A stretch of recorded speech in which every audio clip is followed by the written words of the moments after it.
What would you do if the person meant to save you became the one you couldn't live without?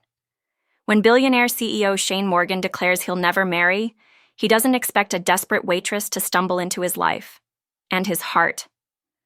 What begins as a night of chaos becomes a whirlwind romance that defies every rule he's ever lived by. But Elena Rivers carries secrets that could destroy them both. Framed for a crime she didn't commit, abandoned by the family that should have protected her, she's learned that love is just another word for betrayal. Can a man who has everything convince a woman who has nothing that their impossible love story is worth fighting for? If you love stories of redemption, unexpected romance, and the transformative power of true love, you're in the right place. Don't forget to like this video, subscribe to Real Life Journal, and hit that notification bell so you never miss our incredible true life-inspired stories.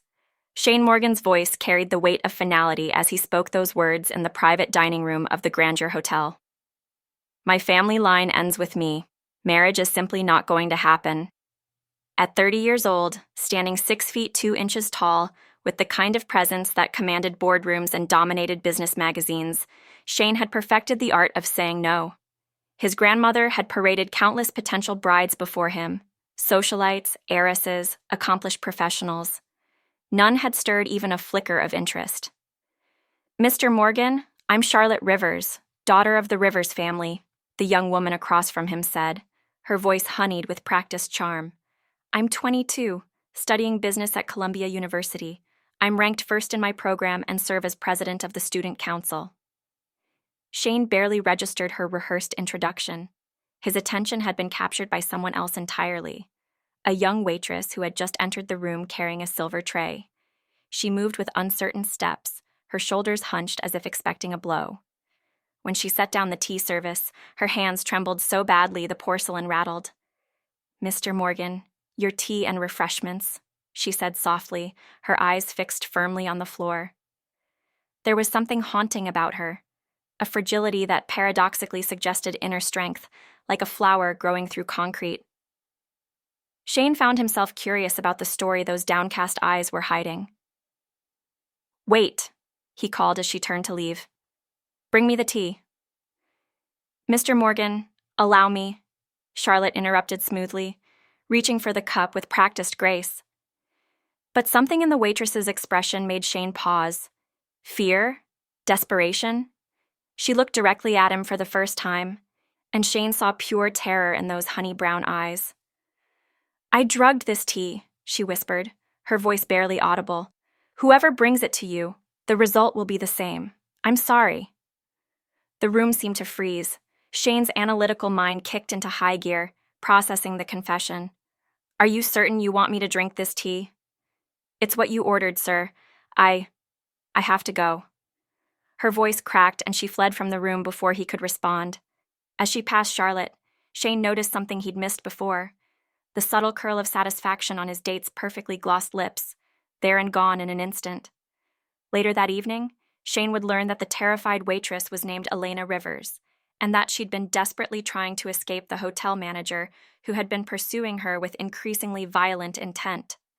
That same night, through a series of events that would seem impossible in any other circumstances, she would end up in his private suite, and his meticulously ordered world would shatter into 1,000 pieces, only to be rebuilt into something he never imagined possible.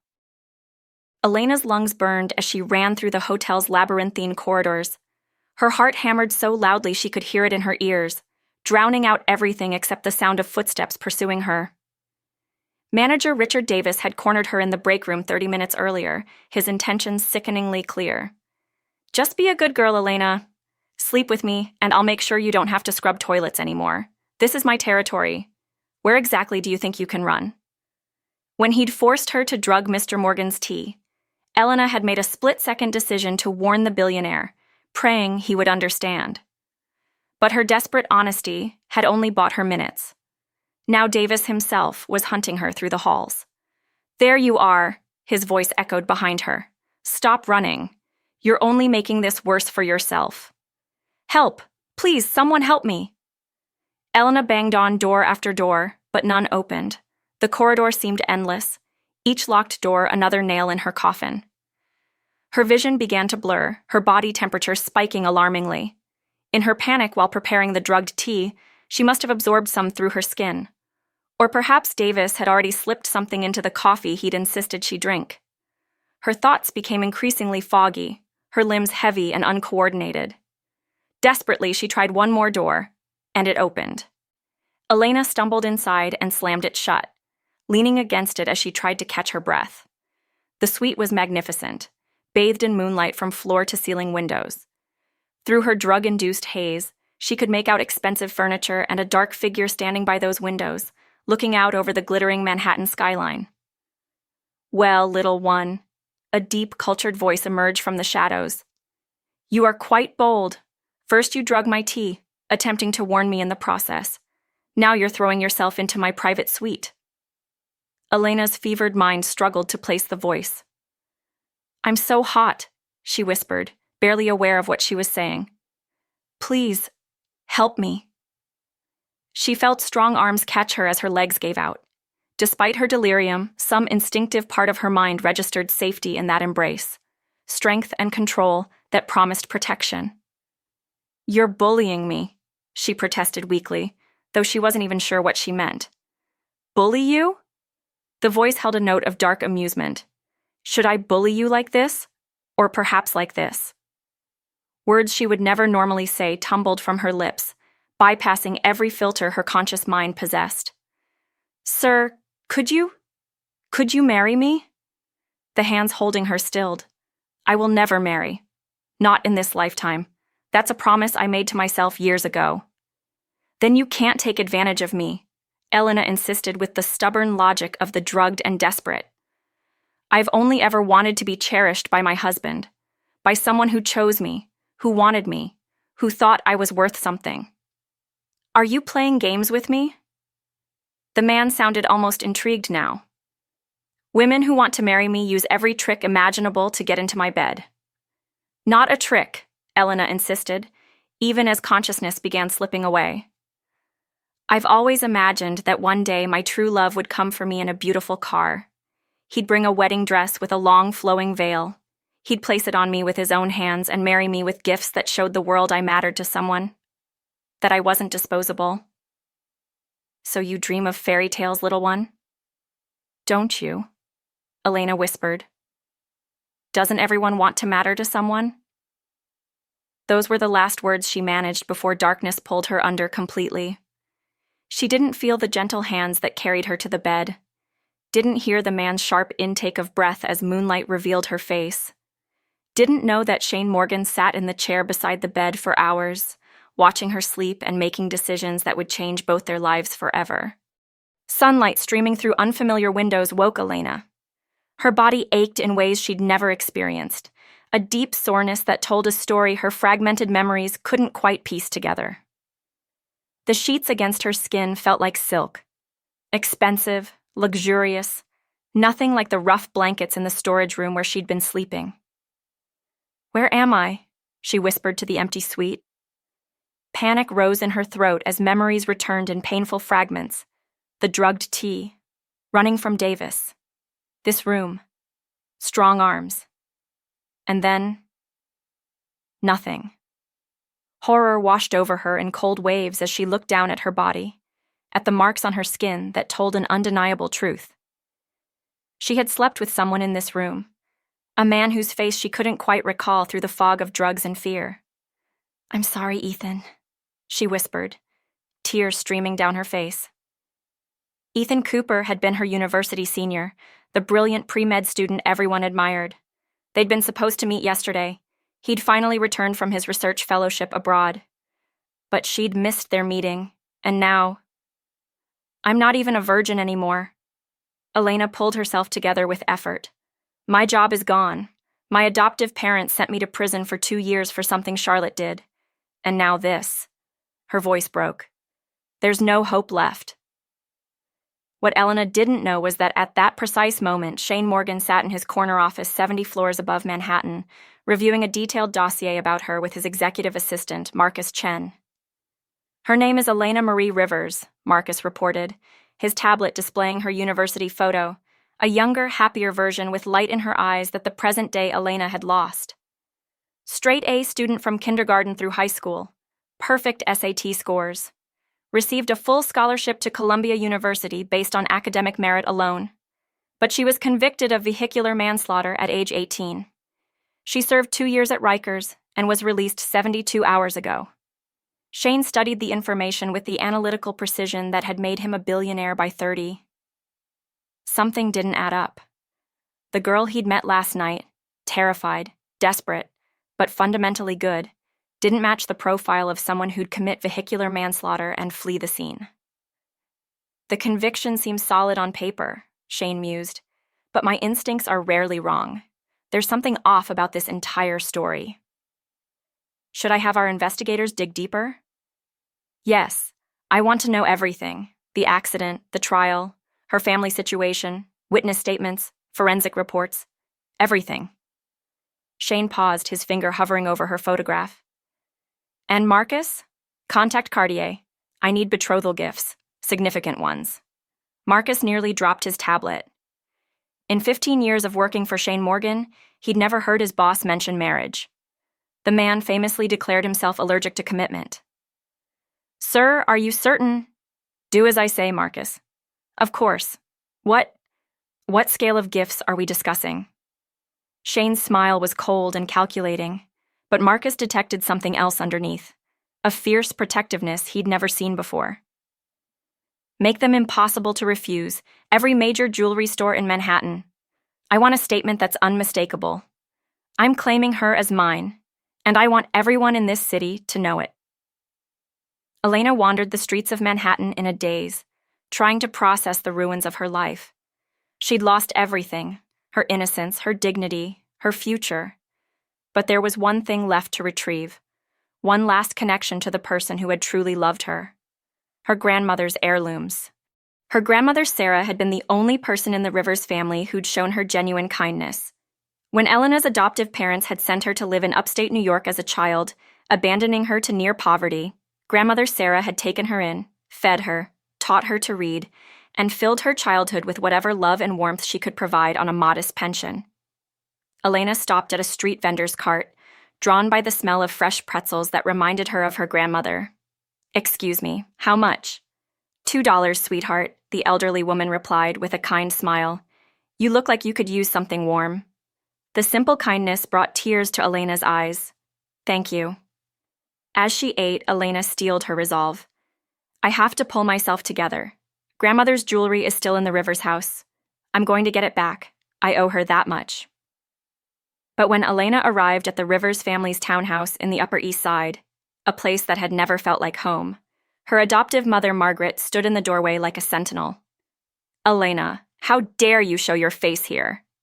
I'm only here for Grandmother Sarah's belongings, Elena said, trying to keep her voice steady. The jewelry she left me in her will. That's all I want. She didn't leave you anything. You're lying. Get off our property before I call the police. Mom, I am not lying. I have a copy of her will. Don't you dare call me that? Margaret's face contorted with disgust. I could never have given birth to someone as worthless as you. Worthless? The worthless one is Charlotte. She's the one who— Shut your mouth. Margaret's voice rose to a shriek. How dare you speak your sister's name like that? She's worth 10 of you. 100 of you. Charlotte appeared then, descending the curved staircase like a fashion model on a runway. At 22, she was everything Elena wasn't. Polished, confident, beautiful in the conventional way that opened doors.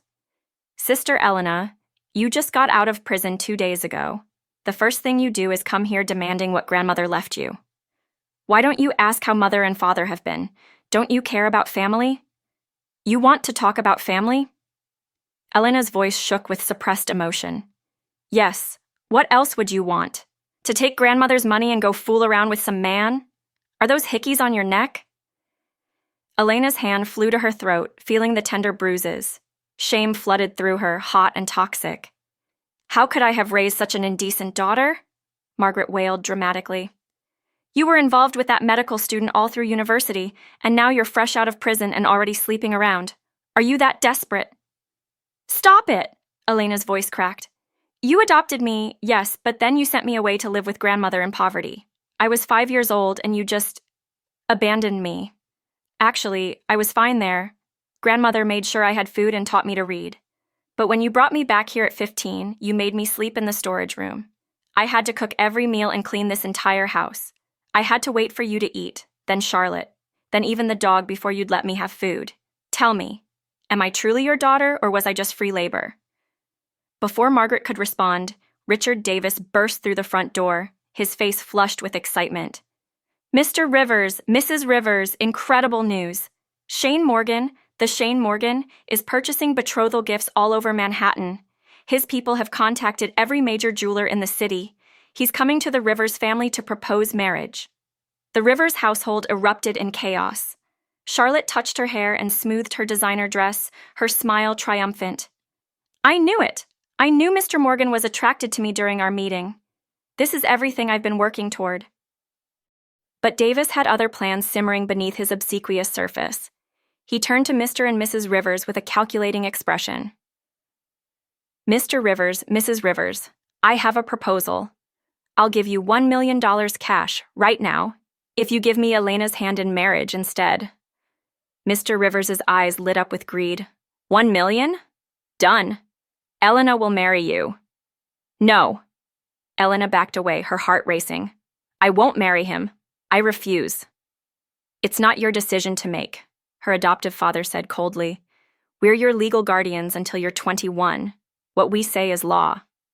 This is the 21st century. You can't force me into marriage like property. Davis moved toward her with predatory intent. This woman needs to learn obedience. Let me take her somewhere private for some education before Mr. Morgan arrives. Wouldn't want her embarrassing behavior to ruin Charlotte's proposal. Excellent idea. Take her out of here. Don't let her ruin Charlotte's moment. As Davis dragged Elena toward the back of the house, the commotion outside grew louder. People were gathering, pointing at the convoy of luxury vehicles pulling up to the townhouse. Mr. Morgan bought out every jewelry store in Manhattan. The first truck is filled with diamonds, worth tens of millions. He purchased every luxury sports car from every dealership in the tri-state area. The second convoy is worth over $100 million. He's bought deeds to 50 premium penthouses in Manhattan. The property portfolio is worth over $1 billion. Inside the house, Charlotte was beside herself with joy, already mentally spending the fortune. I always knew I was destined for greatness. Meanwhile, in a room at the back of the house, Elena struggled desperately against Davis as he tied her wrists with rope. Let me go! This is kidnapping. Someone help me. A woman like you needs to understand her place, Davis snarled, his earlier professional demeanor replaced with something dark and honest. You're going to learn to obey me, starting right now. I'd rather die than marry you. Then die you will, after I get what I want. His hands reached for her. Terror consumed Elena. Through her fear, she remembered the words she'd spoken in her drug delirium. Could you marry me? She'd begged that stranger for protection, for salvation. But where was anyone now? Who would save her? My life is truly hopeless, she whispered, closing her eyes. Then the door exploded inward with a crash that shook the walls. A tall figure filled the doorway, backlit by the afternoon sun streaming through the hallway. Even through her terror, Elena recognized that silhouette, broad shoulders, perfect posture, and an aura of barely restrained fury that made the air itself crackle with tension. Who dares to touch my woman? Shane Morgan's voice was cold as winter ice, each word precisely enunciated. The Rivers family rushed toward the commotion. Mr. Morgan, we're so honored. But Shane didn't acknowledge them. He strode directly to the back room, his eyes blazing as he took in the scene. Elena tied up, Davis standing over her with clear intent.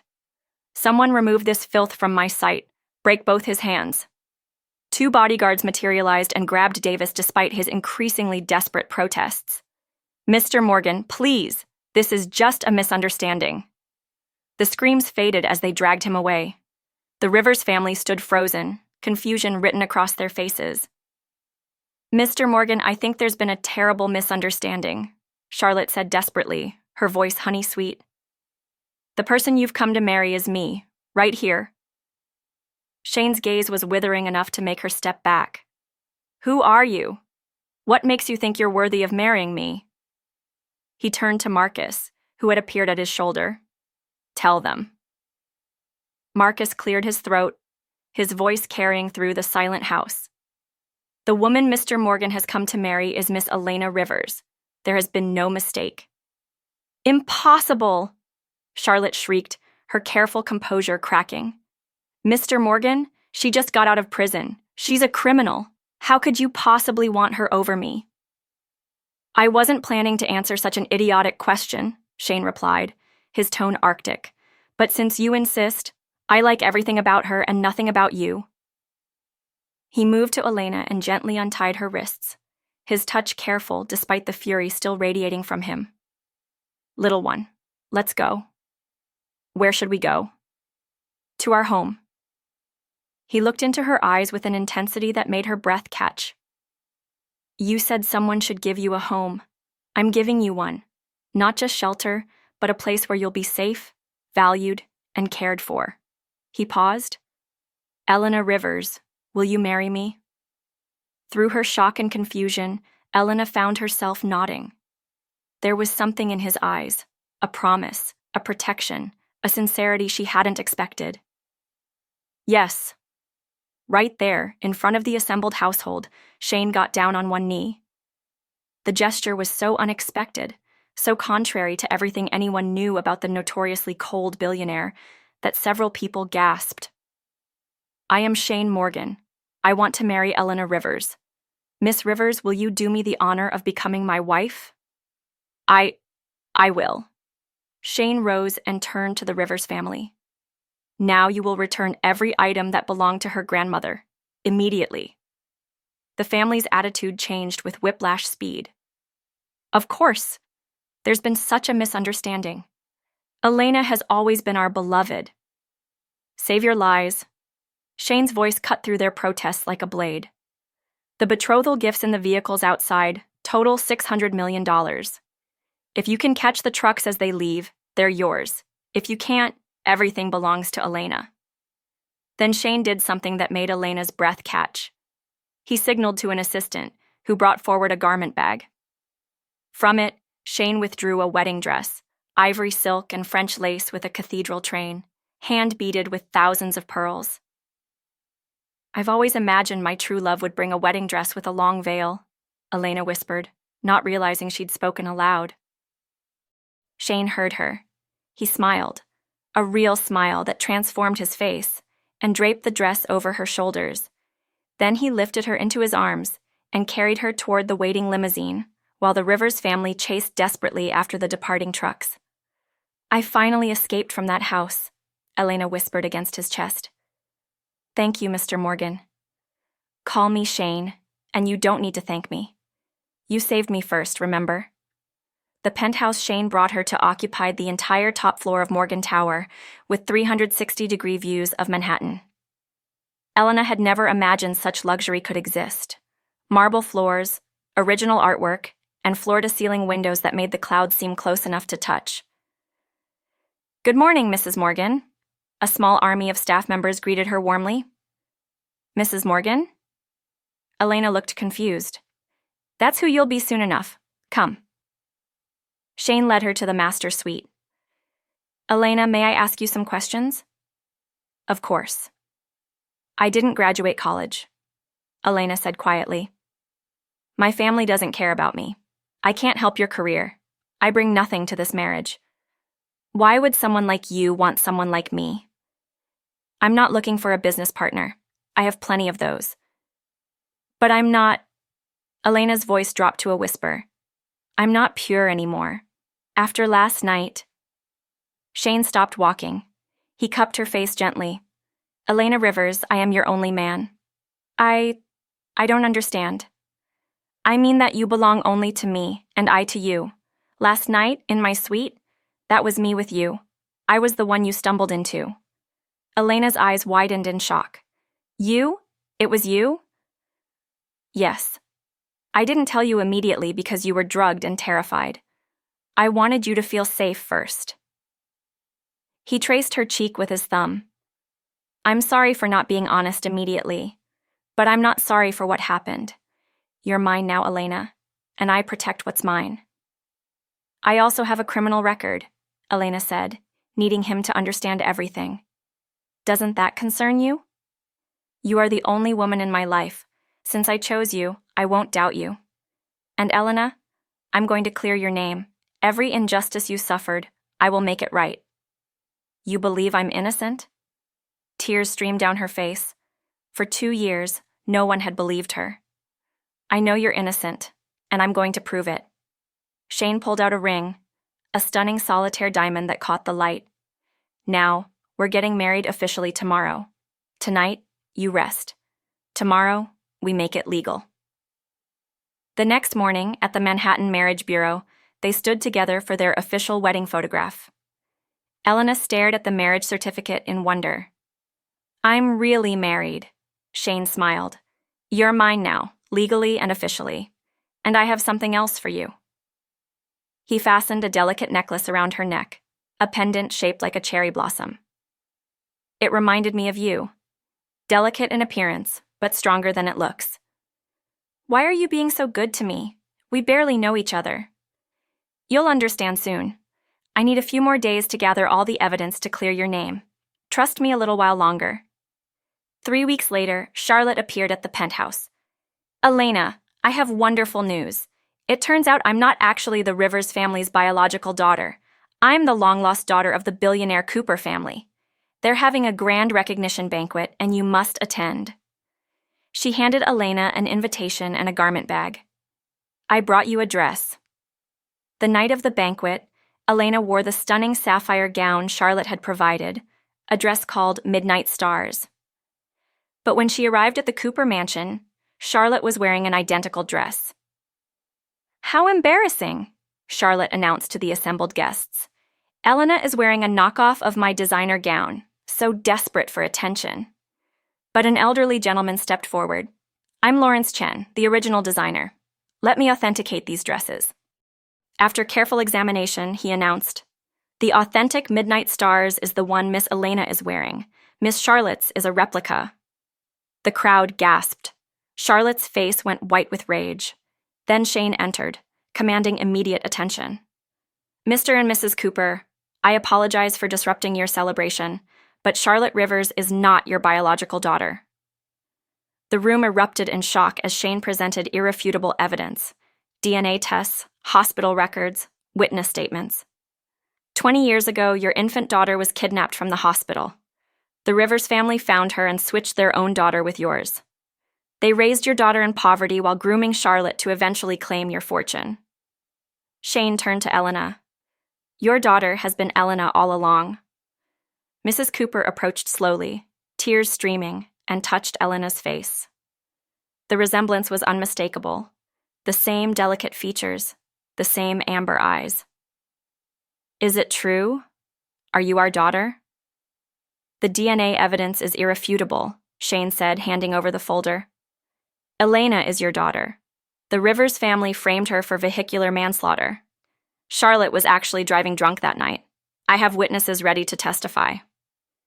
As security escorted a screaming Charlotte away, Elena stood in shock. Mrs. Cooper embraced her gently. We've been searching for you for 20 years.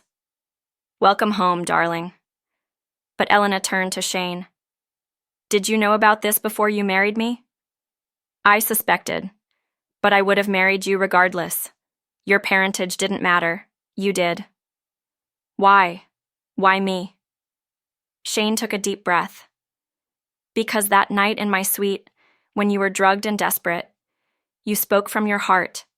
You talked about wanting to be loved, to matter to someone.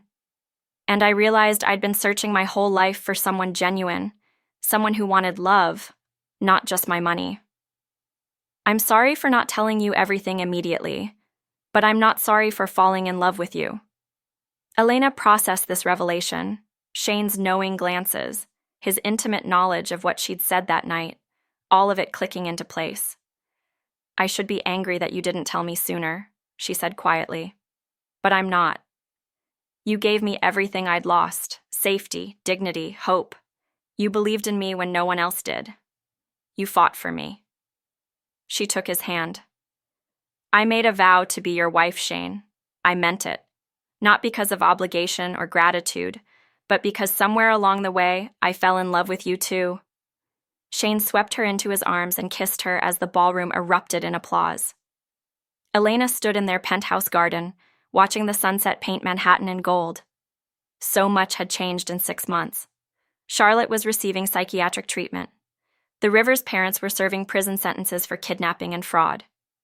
Most importantly, Elena's conviction had been overturned.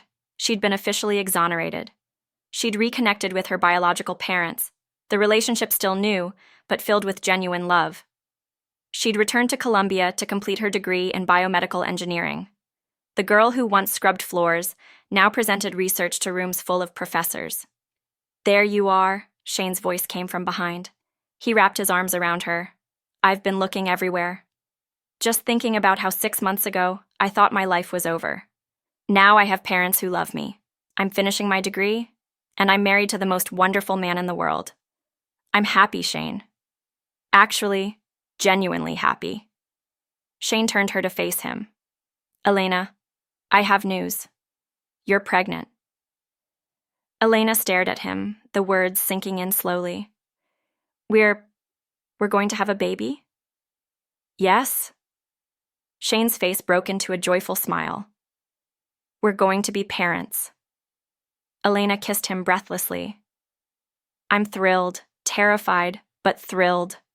Shane placed his hand on her stomach. "Our child will grow up knowing they're loved every single day. They'll never feel unwanted or like a burden. I promise you that." "Promise me something else," Elena said. "Promise our child will grow up free to be themselves, to make mistakes, to choose their own path. I want them to know we love them for who they are. I promise, and I promise to remind you every day how much you mean to me. I already know. You show me every day." As the sun set over Manhattan, Elena reflected on her journey. From a girl who thought her life was ending, to a woman who was loved, valued, and truly home. She'd found her family, cleared her name, and discovered that love, real love, was worth every hardship she'd endured to find it. Elena's story teaches us that our circumstances don't define our worth. Despite being abandoned, imprisoned unjustly, and treated as worthless, Elena's inherent value never changed. She simply needed someone who could see it. Shane's wealth didn't make him superior. His willingness to fight for truth and protect the vulnerable made him worthy of love. True love isn't about perfection. It's about choosing someone and fighting for them when the world chooses to walk away. It's about seeing value where others see worthlessness, and having the courage to act on that conviction. Remember, you are not defined by what has been done to you, but by who you choose to be despite it. Your past doesn't determine your future. Your choices do. If Elena's journey of transformation moved you, please like this video and share it with someone who needs to hear this message today. Subscribe to Real Life Journal for more inspiring stories of resilience, redemption, and the transformative power of love. Hit that notification bell so you never miss our next incredible story. Comment below. What part of Elena and Shane's story resonated with you the most? We love hearing from you. Until next time, remember, your story isn't over. Sometimes the darkest chapters lead to the most beautiful endings. Keep believing, keep fighting, and never forget your worth. This is Real Life Journal, reminding you that every ending is a new beginning.